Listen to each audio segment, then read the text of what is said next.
जिन ध्यायो पद निर्वाण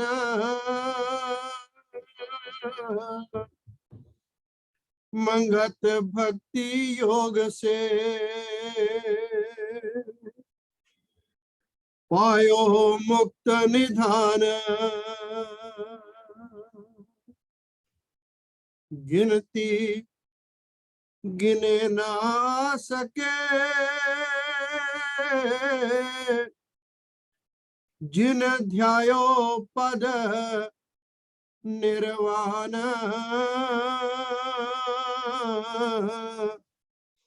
मंगत भक्ति योग से पायो मुक्त निधान।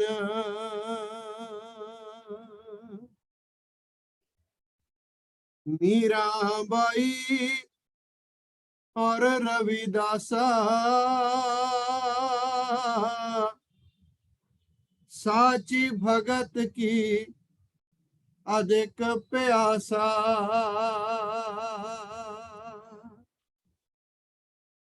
नामदेव कबीर ध्याए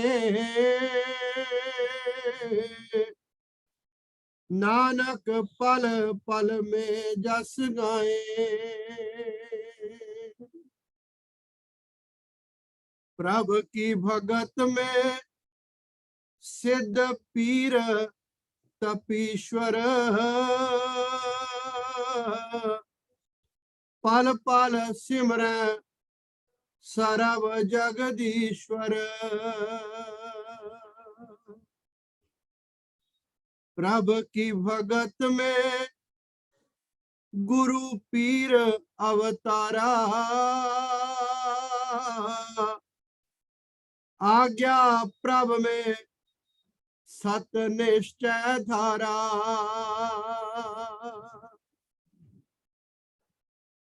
प्रभु की भगत में तत्वेते ज्ञानी ने कर्म स्वरूप संग प्रीत पहचानी। प्रभु की भगत में विचरे महेशा नारद शारद शुरति शेषा।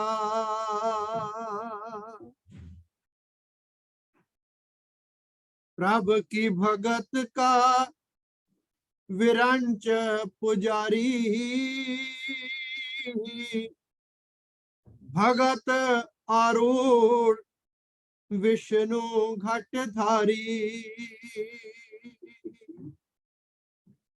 लोमस मुनि तत् का वेता हर की भगत में नित रमिता। उठ गुणवंता समा विचार मानुष जीवन करो उदार। बिन भक्ति मन नित डोलाई ने थावा होके आवे जाई।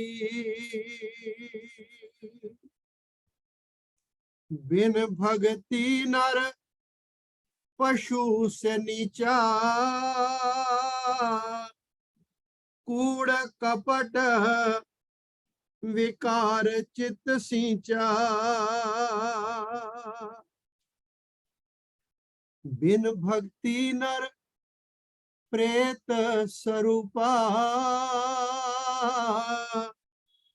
तिसका दर्शन होवे दुख रूपा। जब लग बिरा नहीं राम से मनुआ सदा, अधीर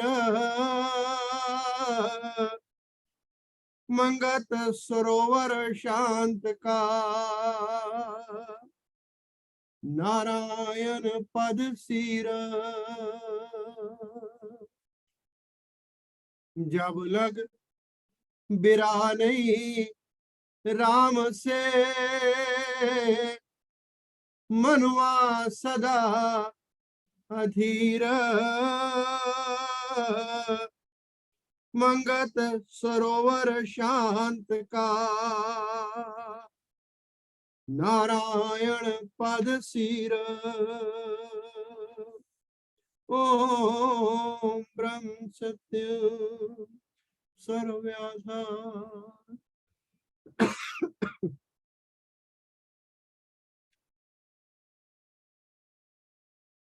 आदरणीय प्रेमी जियो, श्रद्धेय मातृशक्ति, पाश्चात्य जगत की जनगणना के अनुसार आज नया साल है। कमोबेश इच्छा से या मजबूरी से हम भी इसे नया साल मान ही लेते हैं, क्योंकि संसार मेरा ना है, डंका यूरोप का बज रहा है। नूतन वर्ष तो मैं इसे नहीं कहूंगा, वो तो नव सम्मत को ही होता है। प्रकृति कृपा करती है, कोपलें फूटती हैं, वातावरण में एक नया ही माहौल होता है, उसे हम नया सम्मत कहते हैं। क्योंकि मजबूरी है, विश्व में हमें भी रहना है। कैलेंडर बदला, नया साल का लिखा गया कि 2023 आ गया। नया साल आता है तो लोग बधाई के संदेश देते हैं, अनेकों अनेक। जहां जान पहचान होती है वहां भी, नहीं होती है वहां भी। मैं विचार करता हूं अपने मन से, आपके चरणों के आशीर्वाद से, कोई डिस्टिंक्शन तो मैंने हासिल नहीं की, किसी मेरिट में भी मेरा नाम नहीं आया। महाराज जी के विश्वविद्यालय में कोई टॉप 10, टॉप 100 में मैं आ गया हूं, या मैं फर्स्ट डिवीजन से पास हो रहा हूं, ऐसी भी कोई उपलब्धि मेरे पास नहीं है। तो किस बात की बधाई मेरे को? क्योंकि जो बच्चा हर साल फेल होकर फटी हुई मार्कशीट लेकर घर आए, उसे तो कभी पिता पुरस्कृत नहीं करता। समाज में भी उसकी लानत मलामत ही होती है। तो किस बात का बधाई संदेश है? क्या इस बात का कि मेरी आयु का 1 साल कम हो गया है? महाराज जी का वचन है, ज्यों अंजलि का नीर, ज्यों बालू की भीत। अंजलि का नीर पहले ही बहुत थोड़ा था, वो और कम हो गया। बालू की भीत का तो कोई भरोसा ही नहीं है, ये दीवार कब गिर जाए। गालिब कहता है कि बच के चलता है हर कोई गिरती हुई दीवार से। विश्लेषण जरूर करना चाहिए, विचार जरूर करना चाहिए कि महाराज जी की इस यूनिवर्सिटी में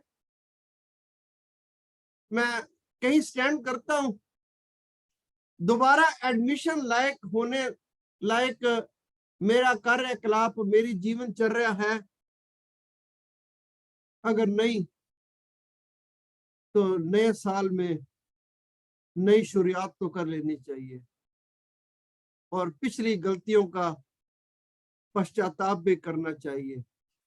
क्योंकि पश्चाताप अगर ना हो तो दुरुस्ती नहीं होती। अगर मैं अपने आप को ठीक मान रहा हूं तो कोई बात नहीं है, किसी को क्या फर्क पड़ता है।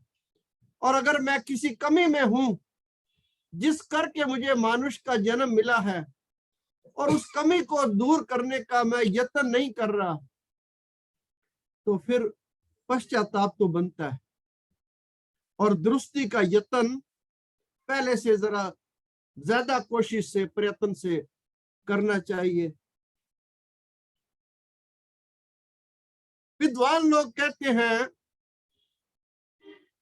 कि जिस रास्ते पर महापुरुष चलते हैं उस रास्ते पर आम जनता चलने को प्रेरित होती है।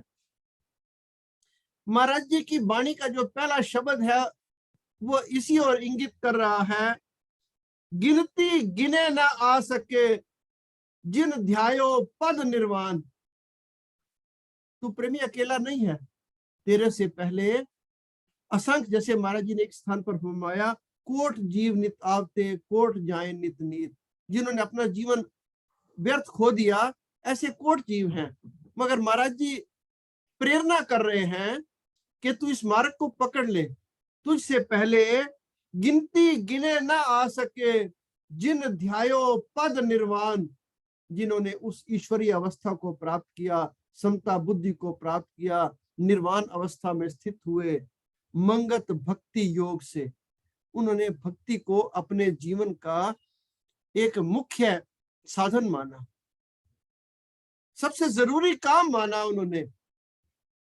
क्योंकि मैंने आपसे अर्ज की कि बचपन से मुझे जब प्रार्थना की जाती थी, प्राइमरी स्कूल में, प्राथमिक विद्यालय में मैं था, तो प्रधानाचार्य प्रार्थना कराते थे, दया कर दान भक्ति का हमें परमात्मा देना। और अभी जो प्रेमी जी वाणी पढ़ रहे थे, प्रभु जी की जो ऐसी दात निज घर बसे ये मन कमजात। कमजात उसे कहते हैं जो अपने स्टैंडर्ड से गिर जाए, क्योंकि ये आला जात से ताल्लुक रखता है, ईश्वर से ताल्लुक रखता है, उसकी जात आला है। और चूंकि मैं उसका अंश हूं तो मेरी भी जात आला हुई, लेकिन उससे मैं अगर नीचे आ जाता हूं तो फिर मैं कमजात हो गया। तो महाराज प्रेरणा दे रहे हैं, प्रार्थना कर रहे हैं, प्रेमियों महाराज जी का वचन याद रखना। एक वचन है, प्रेमी अति प्रभु की याद करो। इस मन को पकड़कर बार बार प्रभु के चरणों में लाओ। बस आज का विषय ना कुछ इससे ताल्लुक रखता है। महाराज जी ने कुछ संतों के नाम लिए, उसका और कोई फायदा हो या ना हो, एक फायदा तो होता है कि रसना पवित्र हो जाती है। महाराज ने कहा, प्रभ की भगत में गुरु पीर अवतारा, आज्ञा प्रभ में सत निश्चय धारा। प्रभ की भगत में तत्वेते ज्ञानी, ने कर्म स्वरूप संग प्रीत पहचानी।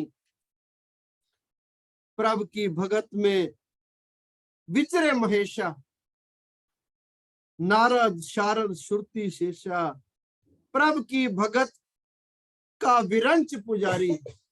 अब संसार जिनकी पूजा करता है, ब्रह्मा विष्णु महेश, महाराज फरमान करते हैं वो प्रभु की भगत करते करते ही इतने महान हुए।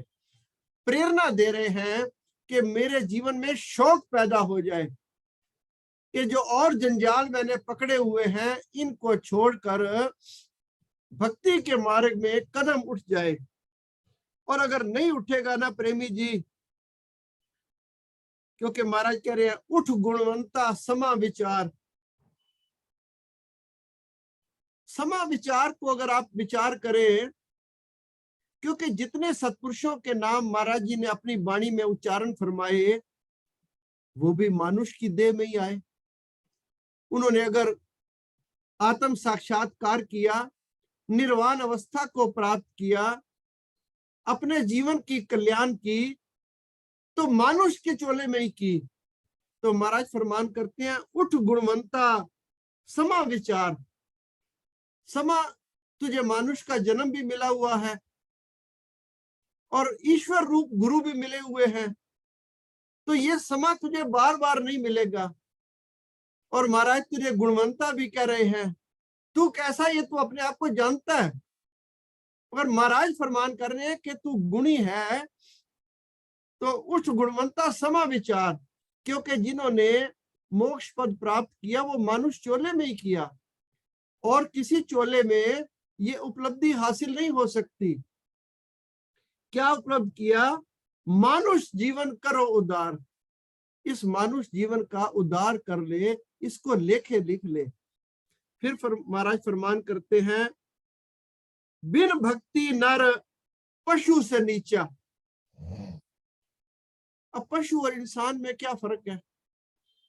क्योंकि पशु खाना पीना खाता है, सोता है, परिवार बढ़ाता है। कानून के विद्यार्थी ये कहते हैं कि जिस चीज को कानून का, जिस इंसान को कानून का इल्म नहीं है, पता नहीं है, वो अगर कोई अपराध करे तो उसकी भी सजा है, मगर शायद जुडिशरी उसमें कुछ लीलेंसी रखती है कि शायद इसको पता नहीं था। लेकिन जो कानून का जानकार है, वो अगर कोई क्राइम करे तो कहते हैं नहीं, इसके लिए ना मर्सी की कोई गुंजाइश नहीं, अपील नहीं बनती, क्योंकि इसको कानून का पता था। अब हमें भी कुदरत के कानून का पता है और फिर हम उस पर अमल नहीं हो रहे, तो फिर मर्सी की अपील, दया की अपील तो हमारी फिर नहीं बनती ना। इसलिए आदरणीय प्रेमियों, पशु से और हमारे में अगर कोई अंतर हम रखना चाहते हैं, डिस्टेंस मेंटेन करना चाहते हैं, अपने आप को उससे कुछ ऊंचा मानना चाहते हैं, तो जो श्वास प्रभु ने बख्शे हैं, ये गुरबाणी कहती है कि पल पल गुरु को सौंप, तो इनको ना गुरु के चरणों में समर्पित कर दे। फिर महाराज फरमान करते हैं, बिन भक्ति नर प्रेत स्वरूपा। बिन भक्ति नर प्रेत स्वरूपा। वैसे तो महाराज जी के जो थ्योरी है और सभी संतों की वही थ्योरी है कि प्रेत नाम की कोई चीज नहीं है, मगर अगर काल्पनिक कोई ऐसी बात है तो प्रेत बिना मतलब ऊपर नीचे इधर उधर घूमता रहता है। तो अगर हम भी निरुद्देश्य, बिना किसी ऑब्जेक्टिव के इधर उधर दाएं बाएं घूमते रहें और जीवन व्यतीत कर दें, तो मेरा जीवन भी प्रेत के समान हो गया। महाराज जी के कुछ वचन हैं, मैं आपकी सेवा में रखना चाहता हूं, क्योंकि समय ने इजाजत नहीं देगा।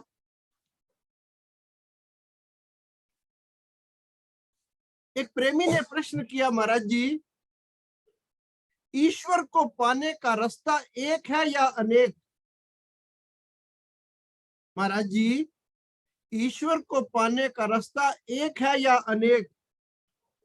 प्रेमी, सिद्धों का तो एक ही रास्ता है, मगर वकीलों के अनेक हैं।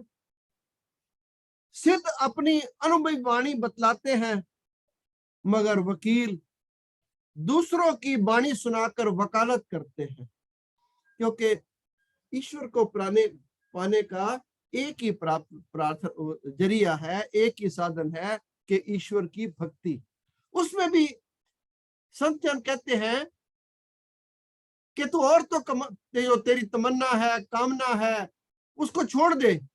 अगर ये भावना है कि ईश्वर प्राप्त हो जाए इसलिए भक्ति करनी है, तब भी तू अपने उद्देश्य में कामयाब नहीं हो सकता। ईश्वर की भक्ति ईश्वर के लिए ही करनी है, ईश्वर के प्रेम के लिए ही करनी है। मुक्ति वो बख्श दे तो उसकी कृपा, ना बख्शे उसकी कृपा, मगर मेरा मन जो है उससे जुड़ा रहे, ये पहली बात है। महाराज जी, परमात्मा को कैसे पाया जा सकता है? प्रेमी, जब तक आपके ख्यालात में संसार है तब तक मुश्किल है। अब ये एक लाइन में महाराज जी ने ऐसी बात कह दी, संसार तो मेरे अंदर से छूटता नहीं। आप सब लोग बहुत विद्वान हैं, मगर इतनी समझ हर एक को है कि एक तरफ से अगर आप रस्सी को ना खोलो, एक तरफ से आप जंजीर को ना बांधो, नदी के दो किनारे हैं, नाव एक तरफ बंधी हुई है, एक तरफ से खोल के मैदान में नहीं छोड़ोगे तो ये दूसरी तरफ तो नहीं जा सकती। जो नाव संसार की ओर बंधी हुई है, उसकी जंजीर अगर उधर से हम खोलें ही ना और कह के करतार की ओर लग जाए, नहीं। रब दा की पाना, उधरों पुटना इधरों लावना। जब उधर से इसको पुटा ही नहीं जाएगा, इसको उखाड़ा ही नहीं जाएगा, तो ये ईश्वर की ओर तो नहीं लग सकता। महाराज जी, परमात्मा को कैसे पाया जा सकता है प्रेमी? जब तक आपके अंदर, आपके ख्यालात में संसार है, तब तक मुश्किल है। संसार को भूलकर ईश्वर के अधीन होंगे। कोई किसी को गोद लेता है तो अनाथ को ही लेता है। जो कह के मेरे माता पिता हैं, सब कुछ है, उसे कहता है भाई ठीक है। परम पिता परमात्मा अपनी गोद में उसे लेता है जो दीनहीन बन के, जैसे वाणी में आता है, दीन अनाथ शरण तेरी आयो, दीन दयाल सुख सार लखायो। तो महाराज फरमान करते हैं प्रेमी, संसार को भूलकर जब ईश्वर के अधीन होंगे, उस वक्त आपको कोई रास्ता बताने वाला भी आ जाएगा। इस बात की महाराज गारंटी ले रहे हैं कि तू संसार से अपना मोह कम करके अपने आप को ईश्वर के अधीन कर, निश्चित तौर पर कोई ना कोई तेरा रहबर बनकर आ जाएगा। महाराज स्वयं आ जाएंगे, क्योंकि महाराज गारंटी ले रहे हैं। एक प्रश्न और महाराज जी का है, अब एक लाइन में महाराज जी का उत्तर है, पर आप इसे गांठ बांध लीजिए। महाराज जी, क्या सतगुरु धारण करने से और उनका उपदेश सुनने से कल्याण हो जाता है? महाराज जी, क्या सतगुरु धारण करने से और उनका उपदेश सुनने से कल्याण हो जाता है? नहीं प्रेमी, एक लाइन में। अब अगर ये प्रश्न आजकल के जो तथाकथित गुरु हैं, जो कहते हैं कि मेरी इंस्टॉलमेंट मेरे हेड ऑफिस में आती रहे, तुम्हारा कल्याण गुरु कर देंगे, वो कहेंगे जरूर कर देगा। पर तीन काल के ज्ञाता तत्वेता सतपुरुष महाराज फरमान कर रहे हैं पहली लाइन में, नहीं प्रेमी, क्योंकि किसी आदमी को मुगालते में सतपुरुष रखते ही नहीं। मुगालते को दूर करना ही ईश्वर की तरफ से उनकी ड्यूटी है। प्रेमी, गुरु का काम है सही रास्ते को बतलाना। आगे उस रास्ते पर चलना पड़ेगा, तब सिद्धता और कल्याण होगी। महाराज जी, किसी चीज को पाने के वास्ते, विशेषकर ब्रह्म ज्ञान को पाने के वास्ते मुझे क्या करना चाहिए? प्रेमी, जिस चीज को पाना चाहते हो, पहले उसके पूर्ण मुतलाशी बनो। तुम्हारे अंदर पूरी ऐसी तड़प हो कि मुझे उस चीज को पाना है। वो इच्छा जो है इतनी बलवती हो जाए, जैसे कि मुसाफिर जब सफर करता है, बड़ी जल्दी से सफर काटने का यत्न करता है, कहीं रात्रि ना आ जाए। यानी आराम या आलस को अपने नजदीक नहीं आने देता। सब तमन्ना छोड़कर यही यत्न करता है कि कहीं शरीर का विनाश ना हो जाए। ऐसी धारणा को पक्का करने के बाद तू इस ब्रह्म ज्ञान को प्राप्त करने का अधिकारी हो जाएगा। यानी तुझे उस कॉलेज में, उस यूनिवर्सिटी में, उस मार्ग में तुझे एडमिशन मिल जाएगा। यानी तीव्र वैराग को धारण करके संसार की तमाम अड़चनों से अबूर पा। तीव्र वैराग को धारण करके समान संसार की तमाम अड़चनों से अबूर पा, और तू फिर अपने निज स्वरूप में स्थित हो जाएगा। ओम ब्रह्म सत्यम सर्वबाधा, ओम ब्रह्म सत्यम सर्वबाधा, ओम ब्रह्म सत्यम।